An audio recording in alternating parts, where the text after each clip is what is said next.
What if death isn't the end? What if heaven isn't immediate? And what if between salvation and damnation there is something else? A place rarely talked about, misunderstood, denied by many, and feared by most. Purgatory. It's not hell, not heaven, but something in between. A place where souls are not condemned, but not yet free.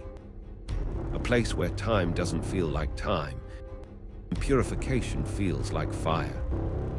But here's the question. Is purgatory real, or is it a human invention created to explain what happens after we die? In the teachings of the Catholic Church, purgatory is not a second chance. It's not a place where the lost are saved. It is a place for those who are already saved, but not yet ready. Souls who died in God's grace, but still carry the weight of sin because of attachments or imperfections. Because according to this belief, nothing unclean can enter heaven. So before the soul reaches perfection, it must pass through purification. Many describe purgatory as fire, but not the fire of destruction, the fire of transformation. Like gold refined in a furnace, the soul is stripped of everything that does not belong. Pride, greed, fear, attachment. Everything false is burned away, leaving only what is pure. But imagine this. You know heaven is waiting, you know God is real, and yet you cannot reach him, not yet. The idea of purgatory isn't named directly in the Bible, but some point to passages that suggest a process after death. Verses about being saved yet through fire, as in 1 Corinthians, chapter 3, verse 15 and chapter 11, verse 15. Prayers for the dead, references to cleansing. For the Catholic Church, these hints became doctrine, but many other Christians disagree. They believe that when you die, your fate is sealed instantly. No waiting, no purification, just heaven or hell.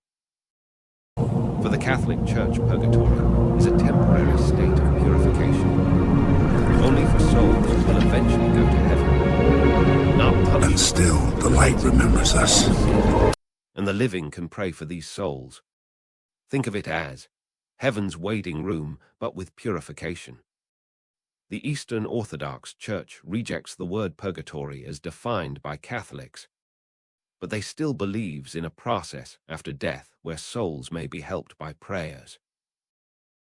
The focus is less on fire and more on mystery and transformation. Think of it as a spiritual journey after death, but not a defined place.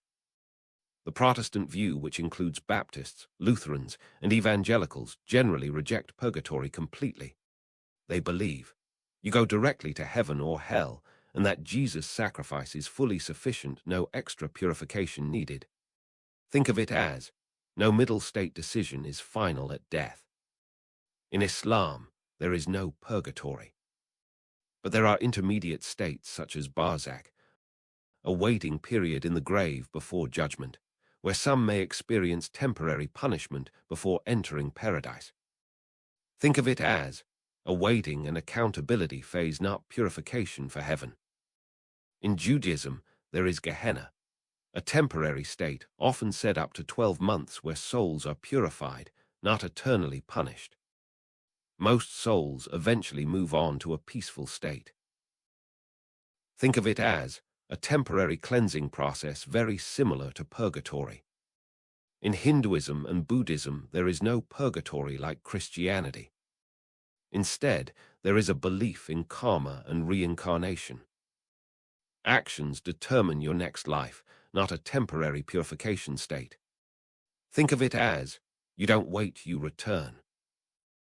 So which is it? Is purgatory a divine mercy giving souls the chance to be made whole? Or is it a human idea trying to explain the unknown? For centuries, this question has divided believers, and even today, no one can prove what happens on the other side. But maybe the deeper question isn't where you go, it's this: are you ready? Because whether purgatory exists or not one truth remains. We are all being shaped, refined, tested, even now, and the life you live today may determine what happens next. So ask yourself, if there is a fire after death, what would it burn away from you?